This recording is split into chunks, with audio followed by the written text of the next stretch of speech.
everybody. Welcome back to I'm the First podcast, where we talk about todo el orgullo y todo el miedo of doing something for the first time. Today, I'm super excited to have Viridiana with me. I will definitely introduce you, but I just want to thank you so much for being here. This is like a passion project of mine, and I honestly get nervous every single time that I do this. And even, it's been like 2 months since we've recorded. Last time I recorded, it was right before my wedding. Entonces, we're back, we're ready though, and it's so special to have you, Viridiana. So let me introduce you as I know you, and then I would love for people to know kind of from your take on who are you, what are you about. So Viridiana is the founder of Amar Therapy, the founder of Amar the Community, and the co-founder of Healing Connections. So look her up. And then besides that, Viridiana, so you're a therapist, you're an EDMR therapist. But you're also a daughter, you're a sister, you're a tia, and I know that that's really special to you. And from what I have learned, I guess, in just our interactions, it's like you're an amazing friend. And so I'm really excited for everybody to get to know you and to just hear about your story. And nada, I guess, thank you for being here. Of course. Thank you for having me. I feel like the moment I met you, there was just like this energetic instant connection. So it's my honor to be here and sharing this space with you. Gracias. But I even just talking about your podcast, right? This idea that you had, and then I'm part of it already. Yes, Like, you were one of the first people that I talked to about it. I remember being at the coffee shop, or no, it was we were eating chilaquiles, weren't we? Yes. And I told you about it, and you were like, "Yes, you should do it." And I think we need people like that in our corner, Viri, because we do. Sometimes we have ideas and they feel too big, overwhelming, and so you need people to hype you up. So thank you for like being one of those people. Yes, and thank you for being one of those people for me too, honestly. But definitely, I am a daughter of immigrants, and I am the first to do a lot of things. And there's a lot of sometimes pressure that we put on ourselves, and I put on myself. But on top of that, I'm a human being, just like anybody else. And I love what I do. I'm a therapist. I'm a healer. I'm a Reiki practitioner. That's right. I forgot to mention that one. Yes. I'm a change agent. I am a cycle breaker. You can say that. Yes, a cycle breaker is a tongue twister. Right? Because it takes a lot of layers, right? And a lot of cycles to constantly do it over again, right? Like, it's more than one level. It's more than one generation that we're carrying within ourselves. And sometimes it's not even ours, but we feel it. So it takes a lot of support. Yeah. As you're saying that, I think this podcast, the name of it is I'm the First. Que orgullo y que miedo. And when I started this, or even came up with that concept, this was called a lot of different things before. I'm the First, But I think that for me, I was really thinking about all these generations that you're talking about. I was thinking about my grandma, and I was thinking about my parents, and I was thinking about my sister, and also the community, and how I was really hoping that in having these conversations about being the first, that people get to talk about and hear us, other people, share that que sí hay mucho orgullo, and there's so much joy in getting to where we want to get in certain ways. I guess it's a journey, it's not a destination, I guess, but that's so cheesy, but it's true. It's so true. Pero to also talk about like, shit, this is really hard too, and it's not always so cute, and it's sometimes really hard. And so I guess I'll start with asking you, when you hear, I'm the first, que orgullo y que miedo, and I still remember your reaction when I told you that the first time, but I guess, what comes up for you? Oh, wow. I remember when you shared that title with me, and I felt it. That's what it was. Like, I feel it, because I've been doing a lot of first in my life. There's a lot of honor to that. But at the same time, there's so much of that, like, I'm scared. What about if it doesn't work out? Right? What if this? What if that? Or I should have done that. And I always ask myself, but whose narrative and whose story is that sometimes, right? Because it's super important as we start to do change, is like, okay, there's so much in me still that I still need to work on because it's going to come out one way or another. Yeah. Pero, yeah, I mean, being the first, it's like a huge pleasure at the same time, but I feel it. I feel it in the body, and I do a lot of mind-body connection work. So when you shared that title with me, I'm like, ooh, I love that. Like I took back, and I was like, ooh, I feel that. Like I loved it. Yeah. And I was like, yes, do it.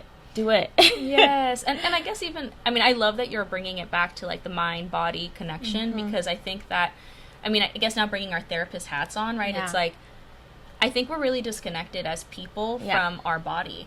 And I think about it even when we look at, you know, growing up, you know, it's not ill-intended, but even like comer, you know, like, you know, you have your plate and it's like, te tienes que comer todo tu plato, you know, because you have to be grateful for what we have, or hay otra gente que no tiene, you know, and so, but even in that way, indirectly, we're being asked to not listen to what our body listen to ourselves, right? You know, is saying like, hey, I'm full, I'm satisfied, I don't need more, right?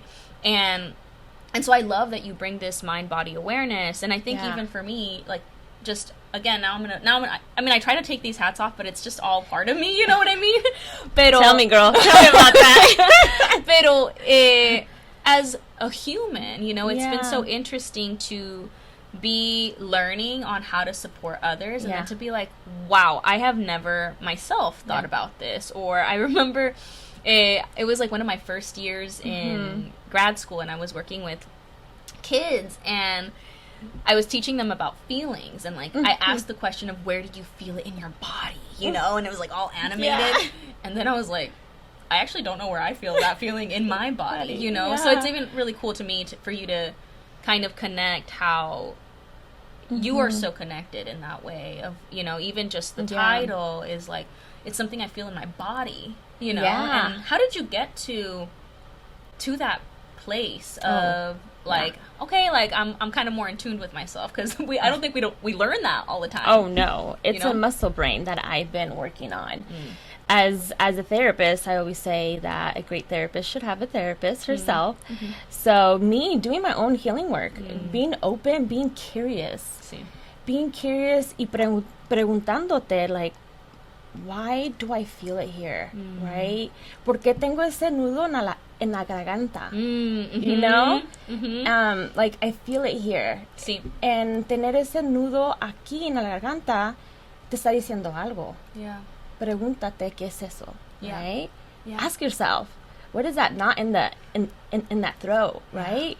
And it's doing it with curiosity, right? With no judgment. And there is judgment, and obviously there's a process to that. But with some support. I think that's what's gotten me to just explore and go deeper and just ask myself, like, why do I feel it here? Why do I feel it up here, right? Why do this, like, stomach ache? The stomach ache. Son los nervios. Es la ansiedad, right? You know, as you're saying, like, you know, estos nervios en el estómago. I remember being in college, in undergrad, and I was feeling all of these nervios, but I didn't really talk about mental health growing up a whole lot. And I was in this program, and she, you know, she eventually became my mentor. And I remember telling her, I just don't know what's wrong. Like, I feel this whole thing, and whatever. Eventually, like, I ended up going to the counseling center, and, like, you know, that person told me, like, I think what you're experiencing is anxiety. And I was like, oh, what, you know, I didn't even know about it. And again, it was so funny because I was studying psychology, but I think even like in undergrad, you don't really learn about diagnosis, stuff like that. You're really learning about the brain, about the body, like more general terms. Entonces, it was fascinating to me, like, oh, so you mean, and then I went back to like, you know, when I was in high school and when I would feel that same feeling. Oh yeah, era nervios, era ansiedad, and sometimes it felt bigger than me. Pero I never had the language or somebody say, hey, this is what you're experiencing. And I think it can be very validating to kind of understand qué me pasa, so then I can address it, you know? Or when I mean, as growing up, like, no pasa nada, right? And then you start to numb even questioning, right? And if you do question, it's like, mejor calladita, te ves más bonita. I don't think so. No, we're breaking that. So definitely being able to speak up, right? Yeah. And learning this like nudo en la garganta, ¿qué es lo que necesito decir? Yeah. Right? Like, what do I need to say? Sí. Right? And it's sometimes just checking in with ourselves and asking ourselves, like, what's in here? Yeah. And we're not taught that. We're not taught Sí, to check in with ourselves. We're not taught to listen to ourselves. Yeah. So I think with life experiences and people in our way, I'm a big believer that people come in your life for a purpose, for a reason, right? They come and go, and it's important that you take those takeaways, those nuggets, right? With no attachment or judgment as much as we can, right? But some are easier than others, right? But also being open to receiving that help. Yeah, and I think the other piece is that there's so many people who are willing to support us. Si nos dejamos, a veces nos da miedo. Are we going to bother somebody? Because I can do it. I can technically do it by myself, but I often tell people that, yes, you can technically do it by yourself, pero I don't have to. Yeah. And anyway, I think one of the things that I want to transition into, Viri, is going back to, I'm the first, que orgullo y que miedo, is what are some of your firsts, that when you look back, or even if it's, no sé si it's happening now, that you think, me da mucho orgullo that this was a first for me, pero también me dio mucho miedo. It was scary, or it was hard. And I think I want to be able to kind of talk about that, and of course, like whatever you feel comfortable in sharing. Yeah. I think what comes to mind, that was a big cycle breaker and a big first, that if I would have not done it, I wouldn't be where I am now. Is I am the first in my family that left home without being married, without having kids, leaving the home with like this like expectation of you have to be married. No puedes dejar la casa sin ser casada, ¿verdad? Yeah, like the traditional Latino culture of you're a woman, right? And you're the youngest, and you are not supposed to do this, right? There was so much fear into that, that I was told by my mother, like, te tienes que aguantar. Like, it happened to me, and I have to stay, and I had to stay with whatever was her story, right? But I'm like, that was your story. Now I have a choice, and I want to break that, and I need to do this for myself. Yeah. I think that there was a lot of people that had expectations of me that I probably let down, but I was going through a process that I needed to do it for myself.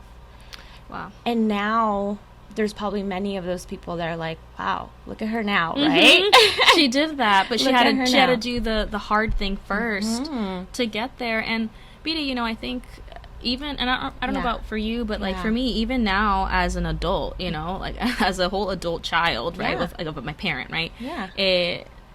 It's difficult to disappoint people. It's difficult for me, at least, to feel like I'm disappointing my mom, as an example, right? Porque hicieron tanto por nosotros, y I don't want to disappoint. So what stood out to me was, I disappointed a lot of people, and I think that can be a really hard thing to hold. Oh, yeah.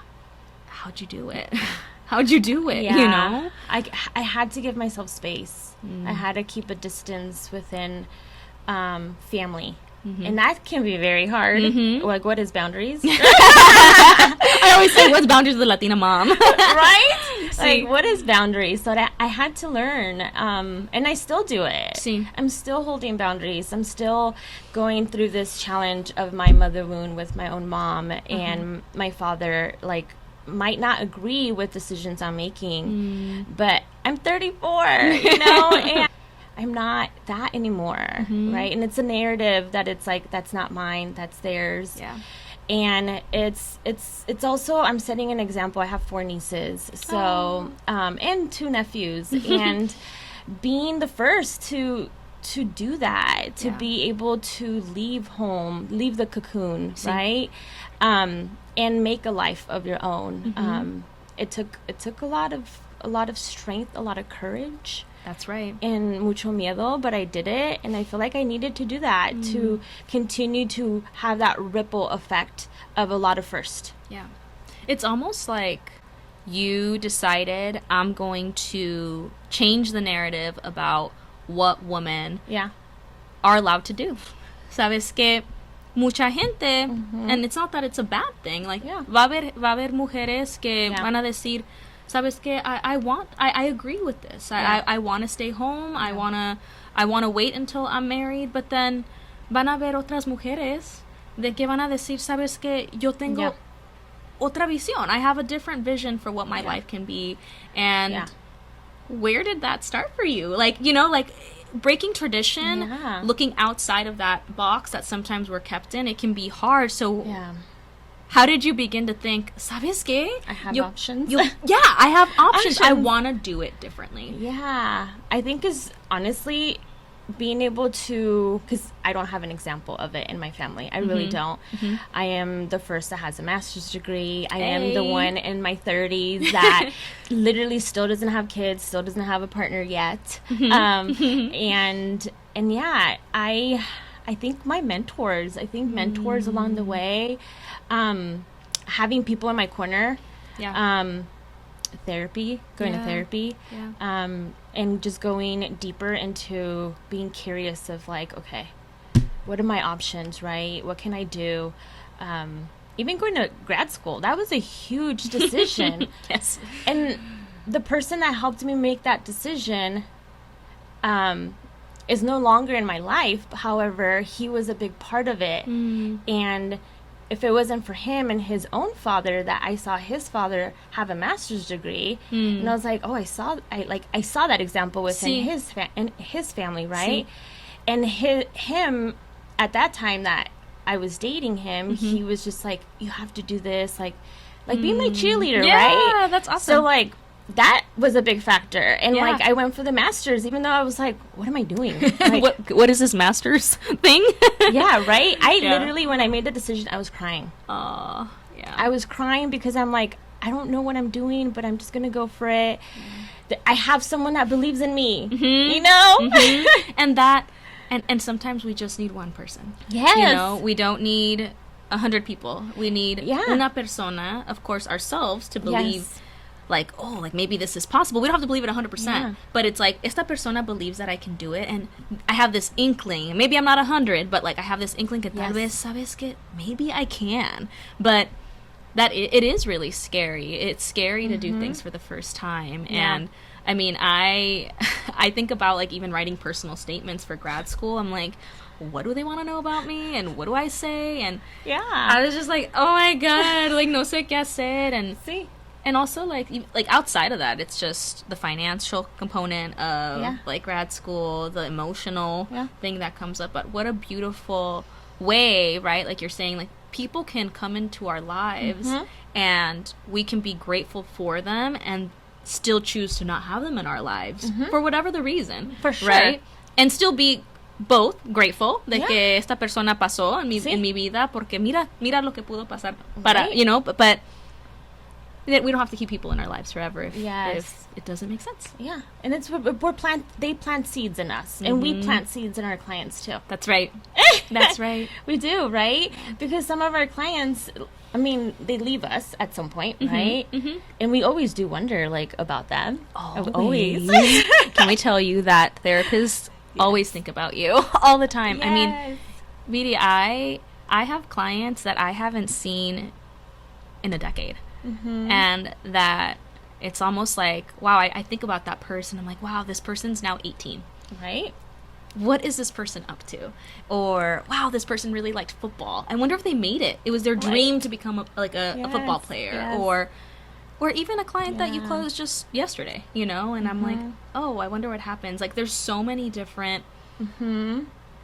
It's like we carry them with us. It's not like se cierra la puerta and they're like they never happen. It's like we learn from our clients. For sure. You know, A lot. It's so special, ¿verdad? To be a therapist.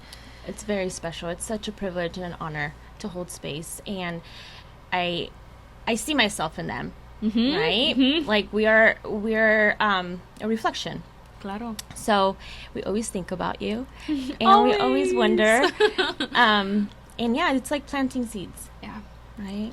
And to kind of keep going with the planting seeds and clients thing, like there are sometimes clients that even like there's certain clients that I'm thinking of right now that you know how you said like we see them, like and we see us and them, it's like, and sometimes it's like those are our opportunities to be able to provide education or other options, Have you ever thought about this? What do you think about this? Obviously, like, we're not saying esto se tiene que hacer o esto no, pero have you ever thought about this in a way that que tal vez we didn't have that same openness, curiosity, yo que sé, right? Pero it's super special to support someone else in breaking cycles, someone else in thinking bigger, you know what I mean? It's very, very special. It is. It's very special. I used to do school-based mental health, and I used to work with teenagers a lot, junior high and high school, and I was part of 3 different school districts in the 10 years before I decided to leave them and do entrepreneurship and do Amar therapy. Yeah. And I would always come back every school year because I needed someone in my teenage years like me on that school campus. Yeah. So I always think about them too and like how they're doing. To go into entrepreneurship, I mean, what's it been like for you? Tell us the chisme. What's it really like? Oh my God. It's been a roller coaster and just trying, just putting myself out there, getting uncomfortable. A lot. Yes, we have to. That is the only way you can learn. Yeah. I think that asking a lot of questions. I wasn't always the person that felt comfortable asking questions. I'd have a million questions in my mind. I wouldn't raise my hand. I was too consumed with how I was going to look, how I was going to be perceived. No quería que se dieran cuenta que no sabía. ¿Verdad? And I think that also comes from like trying to combat imposter syndrome, right? Like when you already feel like, can I?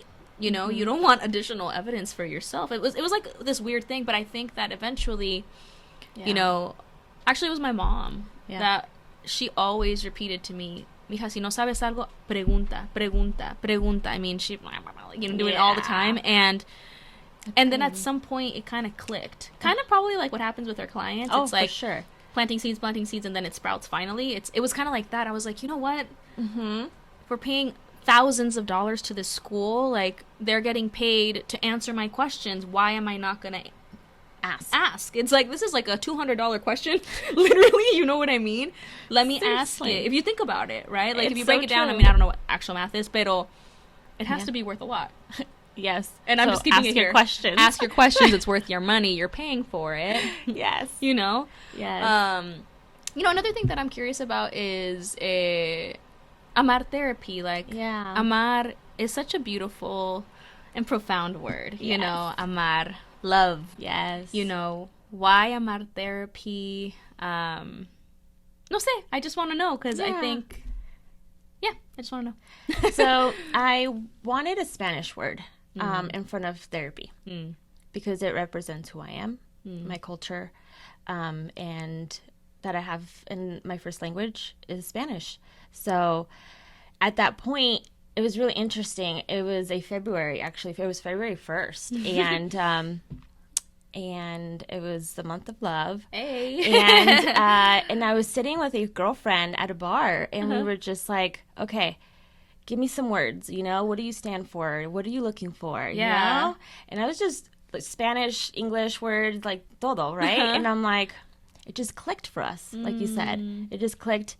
I was going through a phase where I was questioning what is love, and I still do. And how I learned what is love in childhood and how it's not really what I want it to feel like and see like, Yeah. And amar means to love. And I feel like a lot of my clients come and see me because they question what is love. Yeah. They want to feel more lovable. Mm. They need to let go of those unlovable thoughts, those core beliefs about themselves that they learned in childhood, that as an adult, you're like, I don't like that anymore. It doesn't feel good in the body, in my mind. It's stressing me out. It's costing me some anxiety, some depression. Mm-hmm. So, yeah, we reprocess memories that come up with Amar. And so I try to remind my clients that you are lovable. That is beautiful and so profound. And no sé, I think the concept of, just like what you said, as far as like, I learned what love was from my parents, and some of the things that I learned I'm not loving, you know? And okay, if that was their version of showing me love, but I don't want to continue that as my definition, how do I unlearn this? Unlearning, you know, it's not just like you learn a new definition and you're like, okay, I'm set, I'm golden. You know, I don't need more than that. And it's not that. It's like, amar is also, it's a verb. It's an action, right? Is that a verb, ¿verdad? Yeah. I'm like, wait, hold up. Yeah, right? Like, we got to do. Yeah. We got to create love. See. We've got to create self-love before we are going to accept that healthier love. Yeah. So we got to create, what does self-love look like for me? And yeah, my big first of leaving home was a lot of self-love that I needed to go deeper into and doing, right? And taking the action, the steps to it, for it to not just be a definition, but to be an action, you know. Yes, I love myself, but I'm going to show me that I love me, and this is how I'm going to do it, and I'm going to do something hard, and I'm going to do something I'm not supposed to do. And as I'm thinking, I'm like, what did I learn, you know, was Amar. And I think I learned a lot of beautiful things. And then I think about like my relationship. I'm married now, and I think about how there's things that I've had to almost like tweak, you know. It's almost like I learned, like, you know, it's almost like you can be learning how to love yourself and love someone else, but I think that we can't forget about loving ourselves, you know. It's not like this has to happen so this happens, but it can be like a simultaneous process, but I think it's so important that we don't forget to love ourselves, porque luego lo que pasa es dependemos on this other person to receive love. And, you know, I'll tell you that during the pandemic, you know, all the, you know, we were shut down, right? And eventually things started opening up and my husband was able to go to work. But I think outside of that, like, I was just home. I wasn't seeing people, as, you know, many of us weren't, you know. I see. Pero what I started to notice was that during a time period of the pandemic, it's like there was nothing else going for me. That when he would get home, I was waiting for that love from him, but he also is a person. Y tal vez he had a hard day at work, or he was tired. And so if he got home, not energized, not like ready to just embrace with love, it created resentment for me. And I had to kind of check myself, you know, and be like, okay, this does suck that we're stuck at home, and this is not great, you know. But it's kind of like doing that, both of those things, right? It's like I can love this person, but I can't forget what is missing for me right now that I'm waiting for this guy to give me. And wait, like, I have to give it to myself. I'm closed off, like the only thing I can do is go on walks. Pero how can I be more intentional about doing things for me? You know, that self-love. And it was one of those things where I was like, you know, you're always growing, you're always learning, you know, even when you're in a relationship, you know. For sure. Constant, like, you got to check yourself, you know. It's an ongoing process. What do you do for, like, self-care? Like, what does self-care look like for you? I was about to ask you, what do you do for fun? What is fun? We were having this whole conversation on Threads. We're on Threads now. Yes. And I said that, you know, the first thread that I posted, I was like, this feels like the first day of school where, you know, they ask you, like, what do you do for fun? And you're like, híjole, like, am I even fun? Like, what do I say here? What is fun? I was going to ask you that question the very first thing when we got on here, pero se me olvidó because I was like, I just want to mess with her. But I didn't do it. But, you know, no, you don't have to tell me what you do for fun. But really, what do you do for, well, maybe it's connected, right? Yeah. Like, what do you do to kind of continue this journey of, like, self-love? Yes. And also that, like, self-love and self-care, it sometimes is deep, kind of like we're saying, like with therapy and like going into like the healing components, but it can also be light, it could also be fun. That's what I'm working on currently, is bringing in more fun into my life. I have a lot of serious conversations with clients, right? Same. Our work is very serious. We talk about heavy work, so talk a lot about trauma. So I've been trying to switch and bring more fun, bring more inner child healing into my life, being more of why not do this, right? And putting myself out there a little bit more to get uncomfortable in other ways of my life, in the romantic ways too. So, last weekend, something fun that I did, I was like, hey, like, this is interesting. Yeah. I didn't expect to have that much fun, and I actually really liked it. What was it? Well, what? Invite me next time. Well, I went on speed dating. Oh, okay, never mind. Tell me about it after. I went on speed dating, and cool. I was like, I'm going in it with no expectation, you know? I'm just going to see what happens. It's just 2 hours, and then kind of see, right? Yeah. And I actually had a lot of fun. How cool. Yeah. I was like, how do you find speed dating? Well, actually, it was a friend that, it was really interesting how it all happened. A friend wanted to do it, and she's like, you should come with me. Let's do it together. Something different. I was like, right? I was like, why not? You know, I'm like, sure. And then last minute, she ended up not going. She bailed on you, now you're speed dating. And then I was like, well, should I still go? I'm like, because I had not bought my ticket yet. But I was like, what do I have to lose? You know? Like, I have no plans. Yeah. I was like, let's just go and see what happens, you know? Sometimes you do have to do things alone. You know, I mean, I remember when I was single, I feel like dating was so weird, and I think it was weird for me because I would go out, but I think now that I look back, I'm like, maybe I was like closed off, but I would go out, nobody would talk to me. I literally would go out, all my friends would end up talking to people, y yo estoy como, no sé, I was like, do I have resting bitch face? Like, am I not cute? Like, what's happening? It was hard to be single, and I think until I was able to embrace, like, kind of, tap into my self-love, eventually, you know, it was also being proactive about it, you know, me doing the reaching out, like, that was weird. I had so much pride. My mom would be like, no. El like, orgullo? El orgullo. Hey, different kind of orgullo. Different kind of orgullo, right? I mean, I guess, like, you know, el orgullo, right? I had to let it go. And I think, you know, be able to look at it more as, like, I can know what I want and I can go for it. And it's okay. It doesn't mean that, you know, no sé, like, I feel like all these ideas that I was in some ways fed of, like, what I should and shouldn't do, what is right and wrong in dating. At some point I was like, si me gusta, ¿por qué no? Like, why can't I reach out? And I have my husband now, so here we go, pobrecito. Sometimes you just gotta go for it, right? And dejar ese orgullo al lado, a la puerta, and let's go. Yeah, you know, and I guess, like, now to kind of wrap up, Viri, you know, I want to go back into, you know, el orgullo, el miedo. I mean, what's next for you? I think we've talked about so many different things, and I wish we had all the time in the world to keep talking about all these different things. Maybe we can, I don't know, do something after.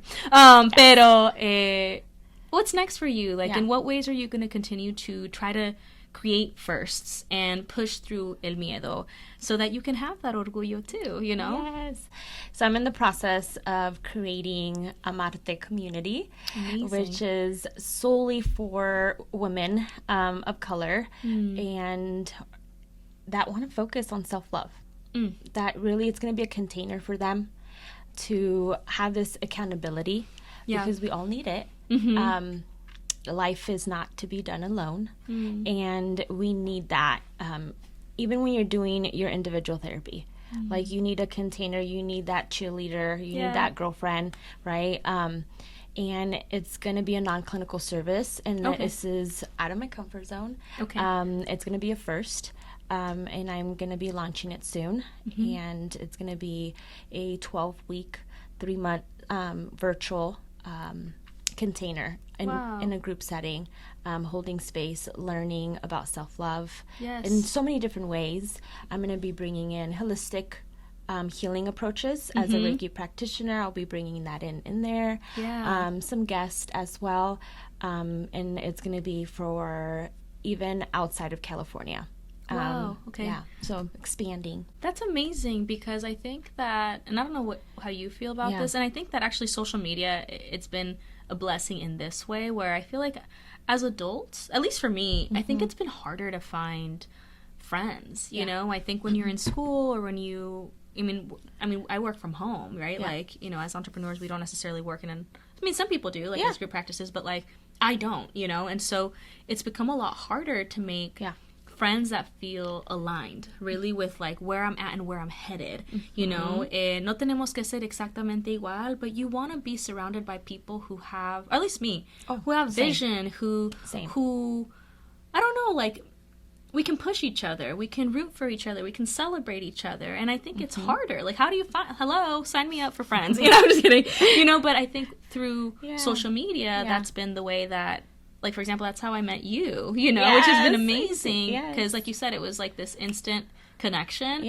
But to go back to Amarte community, what a beautiful way to connect with other women who are in their healing journey. And it's like, again, it's like there's this mutual goal of like, no tenemos que ser iguales, but we all want this. We all want to heal. We all want to be better. We all want to hold each other accountable. Like, that is so beautiful. Yes. I'm so excited to really bring this new program, this community forward. So we'll be expanding soon. Amazing. I'm so happy for you. And one last question before we go.